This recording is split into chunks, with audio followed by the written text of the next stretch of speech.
কিন্তু এছাম মানুহে এছাম ৰাজনীতিবিদে কয় যে AUDF দলটো সাম্প্ৰদায়িক দল বুলি তেওঁলোকে ক'ব বিচাৰে এইটো আপুনি না এইটো আপুনি কওকচোন এতিয়া সাম্প্ৰদায়িক মানে কেনেকে হ'ল মানে AUDF দলটো সাম্প্ৰদায়িক কেনেকে হ'ল মানে আপোনাৰ মন্তব্য চাব গ'লে এতিয়া AUDF দলটো মানে মাত্ৰ মুছলমান মানুহক লৈ ৰাজনীতি কৰে সেইটো দলত আন কেণ্ডিডেটক পায়ত মানে ইমান প্ৰায়ৰিটি দিয়া নহয় বা গুৰুত্ব দিয়া নহয় বা অনলি মুছলমান মাইনৰিটি যিমানবোৰ মানুহ আছে সেইবোৰ মানুহক লৈ ৰাজনীতি কৰিব বিচাৰে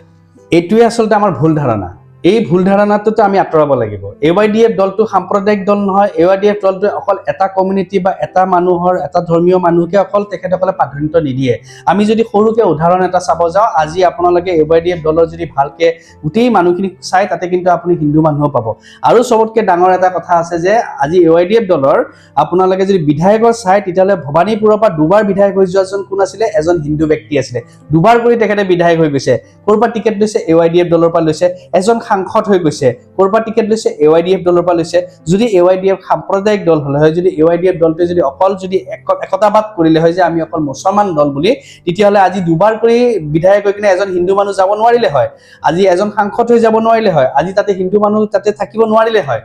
AUDF দল কেতিয়া সাম্প্ৰদায়িক নাছিলে তেখেতসকলৰ চিন্তা আছিল যে আমি অসমৰ প্ৰতিটো জনজাতীয় জনগোষ্ঠী গোটেই সৰ্বস্ব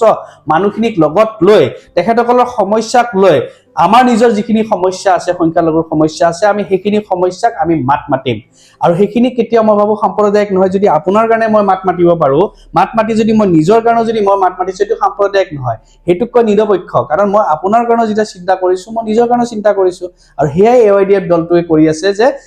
মই বেলেগৰ কাৰণেও কৰিম আমাৰ কাৰণেও কৰিম এটা যদি নিজৰ কাৰণে মাত মাতাৰ লগে লগে যদি হেতু সাম্প্ৰদায়িক হৈ যায় বা হেতু যদি বেলেগ কথা হৈ যায় তেতিয়া মই ভাবো এটো চিন্তা চৰ্চাটোৱে আসলে ভুল এতিয়া অসমত যেনেকে আমাৰ